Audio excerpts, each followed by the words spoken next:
Record on this computer. There we go. Good morning. Tom O'Connor here, the eDiscovery channel. I'm here with Mike Quartararo, recently returned from a series of speaking engagements all over the Northern Hemisphere. Mike was at the TAR, EDRM TAR Confab. That was actually in D.C., wasn't it, Mike, or Virginia? Arlington, yeah. And then bopped out to Portland for the Z approved or the Zapproved. I don't even know how they pronounce it. Zapproved, the PREX conference. PREX 17, the Conference for Preservation Excellence is what they call it. Preservation Excellence, PREX. I get it. Okay, cool. Well, I don't want to talk about that. We're going to talk about TAR because, that's what I love to talk about. So there was a great article that came out yesterday. Well, first of all, before I get to the article, how was the conference overall? I mean, you had one piece in here where you said you were surprised at the antagonism between the plaintiffs and the defense bar. You know what? I that's a little bit out of context, too. It's not that I was surprised by it. Of course, I work mostly on the defense side, so I'm aware of, the very clear line that's drawn between defense and plaintiff. What I was surprised and what surprised me was that I had not previously considered the antagonism. So it wasn't factoring into my writing. Gotcha. Or my thinking about TAR. I don't approach things in the way that lawyers approach things. I approach things in a much more straightforward and common sense way. Yeah. So it doesn't matter to me whether you're on the plaintiff side or defense side. TAR is TAR. Yeah, this hits them where they live, right? Yeah. Yeah. So it brings up all those. To me, it's kind of their problem. The issue for me is that I got to somehow deal with that in my writing and working with these other teams on the TAR paper. Gotcha. So that was one of my questions. Was, as you know, I'm on your group, and we kind of got sidetracked before the conference with a lot of arguments on that. Are we going to get that back on track, you think? Yeah. So where we are right now is, various drafts went around, and the draft is currently sitting with George and the Duke EDRM leadership group. George is supposed to give us back a draft that we will then take back to the team and talk about. Oh, okay, great. Looking forward to that. We were supposed to have a call this week's over, but probably next week, I would guess. One of those weeks, right? Yeah, these are all busy guys, man. They don't have time for anything. I know. It's. I mean, that's part of the thing. Is it's one thing when you're all agreeing on everything. When you need to get 10 different views incorporated, that kind of slows things down to a crawl, like the Long Island Expressway on Friday afternoon, right? There you go. Other than that, how was it? I mean, what was your overall take on the conference? I mean, my overall take is that I think that we've got a framework, and I hate this word because it's not in the federal rules. We've got a framework for cooperation. Even on the plaintiff and defense side, the parties are agreed that there are things that they agree upon. There's a handful of things that they don't agree upon. So I think what we need to do is put those things on a board somewhere and just check them off and say, okay, so what's your disagreement here? What's your agreement there? And it's only a handful of things, really, and most of it revolved around issues related to transparency, of course. Plaintiffs want to see inside the black box, and defense counsel does not want to reveal what's in the black box. Right. Now, to that point, and that's a generalization. No, I understand, because I work with clients who I've been on both sides of that argument. But here's an interesting thing, and I'm wondering, were there any government people there? Because the government agencies are pretty adamant about looking inside the box, and they don't really care who you are. If you've got a request from the DOJ or the SEC, they're going to ask to, they want to see your seed set. They want to see your protocol. They want to know what you did. And that's an area where that really, it doesn't matter what you think. It's not one side or the other, as our old buddy Brownie Marine used to say. It's the government. It's the G, where proportionality goes to die. Yeah. So I'm wondering if any of them were there expressing You know, I'm sure there were. They weren't prominently featured. Yeah. The conference itself was, the feature of the conference is access to the judiciary. Yeah. So it featured, 15 or 20 judges from around the country, which is, what made it unique and interesting to listen to, because you're getting all these perspectives. One of the things that struck me about some of the judges who were invited was that they're particularly not tech savvy. And so they too came to learn a lot, even though some of the moderated panel discussions and so on and so forth. But the thing that was encouraging is that they all almost universally agree that this is the way forward. We cannot continue to have a system where, junior lawyers billing hundreds of dollars an hour look at documents one at a time. That's old law. This is the new system is definitely involves some kind of machine learning. Okay. And so there's definitely consensus among the judges on that.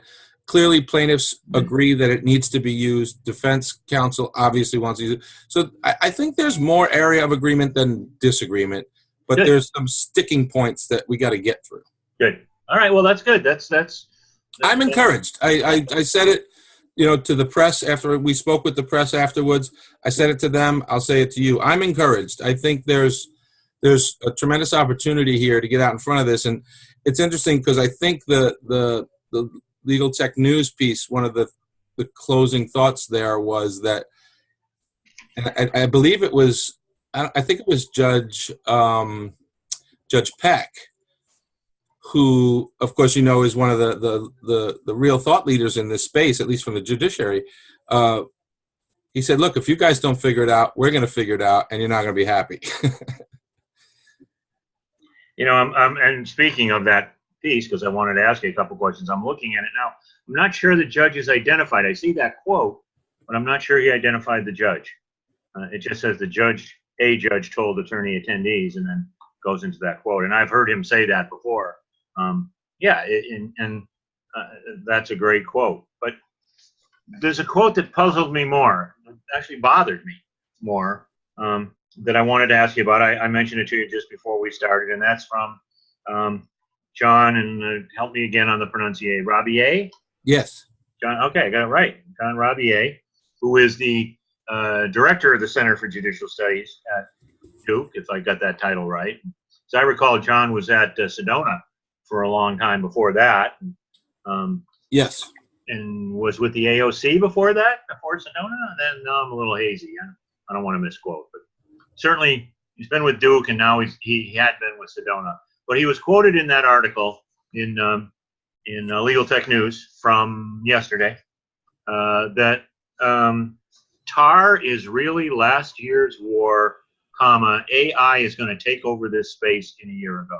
And I felt like I just ran an ice cube across my front teeth when I read that. So can you tell me a little bit about the text, or the context in which that was spoken? Did you hear him say that?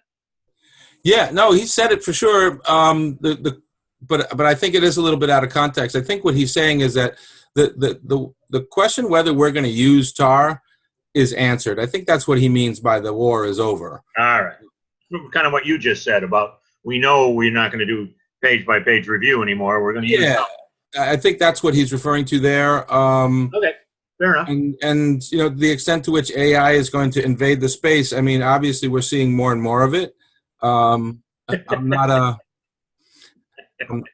a big advocate for the term AI. And that's kind of leading to my second question. Go ahead.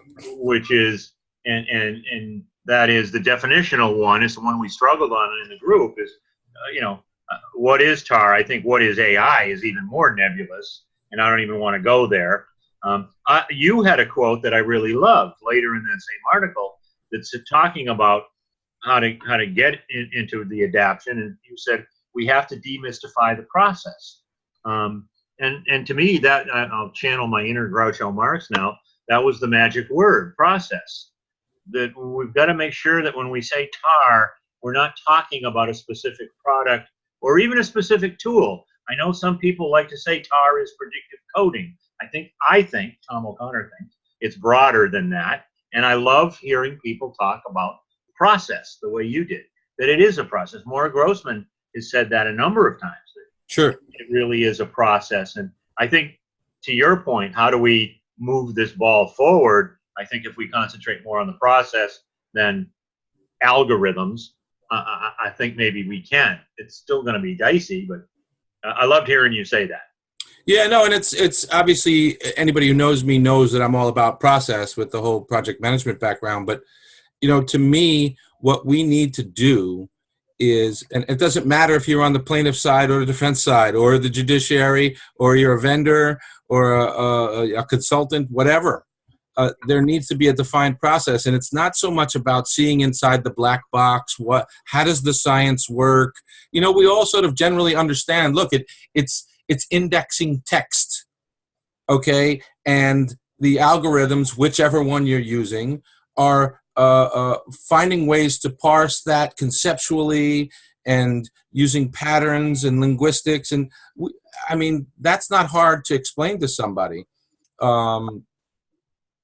But the process, how did you do this? How did you train the machine? Was it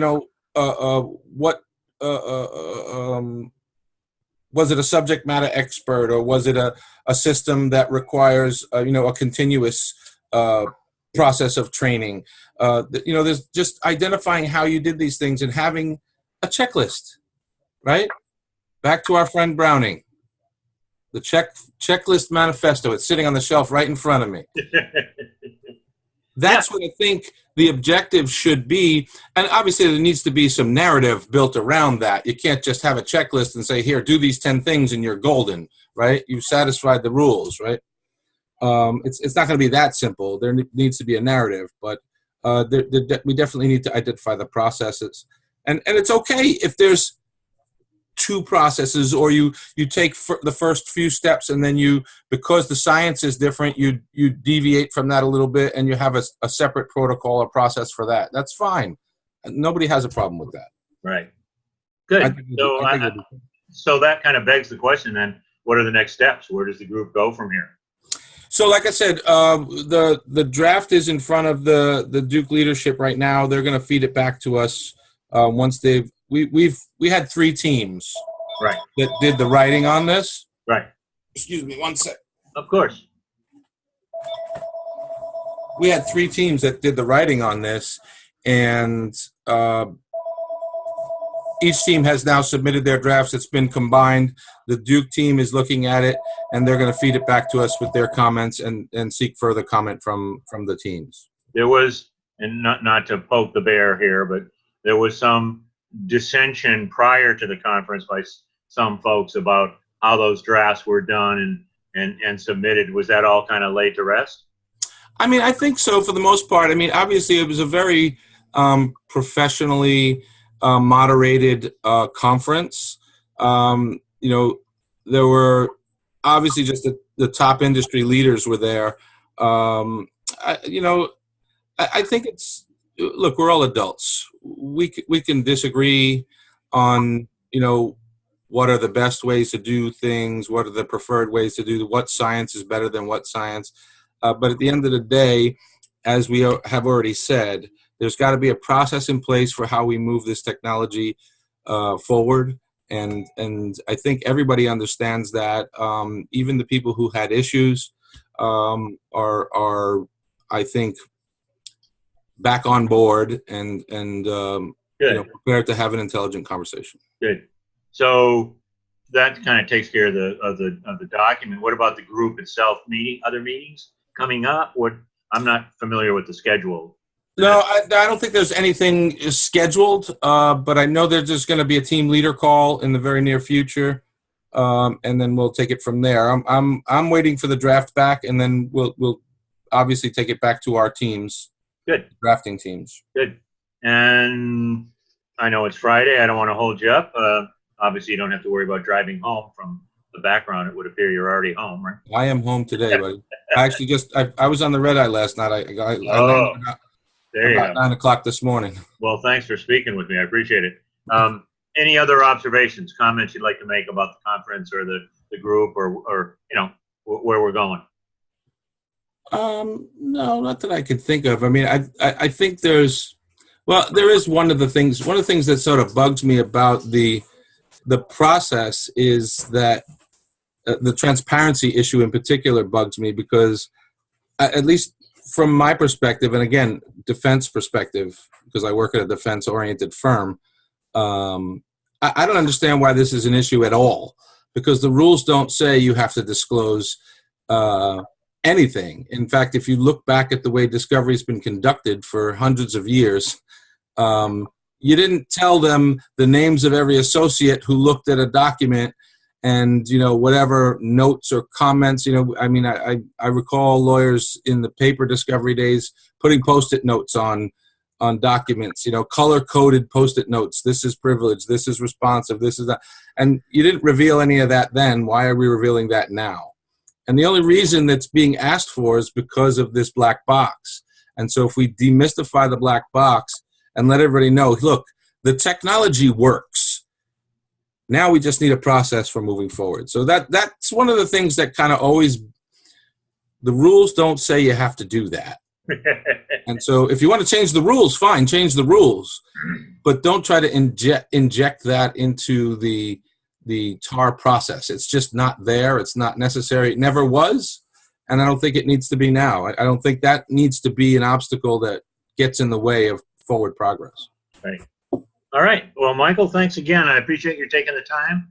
I will look forward to seeing you. We talked about it before we got online here, but Relativity Fest, or as I like to call it, Andrew Palooza, will be coming up in Chicago in the middle of October, and I'm looking forward to it. That's usually a great gathering of people and some great discussions. And you and I will be on a panel on the opening night, so that'll be a Beer lot and basics. Beer and basics. So who better to ask, right? We got that covered. All we need is a little brats, the 3 Bs. I'll do the beer, you do the basics, all right? We'll bring some brats and grill them up, and that'll make it perfect. There you go.